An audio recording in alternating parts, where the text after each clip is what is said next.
9 years old, with my untrained speech impediment and trembling hands, I recited a Shel Silverstein poem to a panel of 3 judges for my 4th grade UIL prose and poetry event.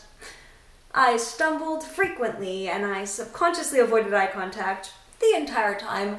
Needless to say, I didn't place very well, not even earning an alternate spot. But when I returned 3 years later, I took home a pretty bright blue first place ribbon. And just this past summer, I placed 7th in the HOSA prepared speaking category on the international level. It would have been so disappointing if I abandoned all that potential as a timid 9-year-old. There's nothing worse than wasted potential. This is a line my band director loves to yell at us after a particularly rough run of our show, or when we can't seem to keep time during a ballad. And while I used to brush it off with a frustrated grumble, as each year passed, I found this sentence carried more and more weight. Because he's right. There's nothing more infuriating than falling short when you know you could have done so much better. That's the feeling that fuels your tears after you bomb an audition or score poor marks on an exam you spent all month studying for. That's how I felt in 8th grade. Having won UIL the year prior, I returned a little too confident, only to not even make it past prelims. And I could have given up there, cut my losses, and ditched public speaking, but instead, I worked to refine my speaking skills. I think the only way to ever reach your full potential is through perseverance. As I'm sure we've all experienced, progress is almost never linear. There's the thrilling rush of improvement, followed by those frustrating plateaus, the occasional dip in progress, even if it doesn't last long. It hangs over your head, whispering how easy it would be to just give up right now. I think that's why sometimes potential can feel like a backhanded compliment. It's like they're telling you, you could go so far. You have endless possibilities, yet here you are, in front of me, stagnant. And I looked at potential like that for a long time. What am I doing wrong?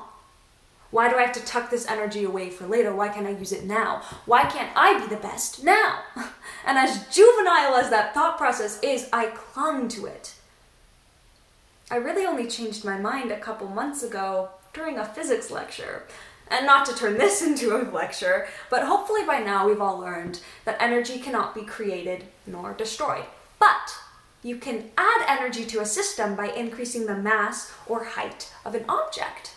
So for me, and for many others, we can't be the best now because we need to climb a little higher, gain some more mass, whether that be through education or experience. But once we have, and we've maximized the energy in our system and we push into motion, we'll accelerate, boosted by all that potential we're told we have. Unlocking your potential is never as easy as twisting a key and turning a knob. Sometimes your door is boarded up and you don't have the tools to break it down, or there's just so many keys you don't know which one to try. But you can't give up when things get tough. Sometimes it feels like my door is a set of steel gates that I have to pry open with my bare hands. I have years of rigorous coursework and tuition fees ahead of me.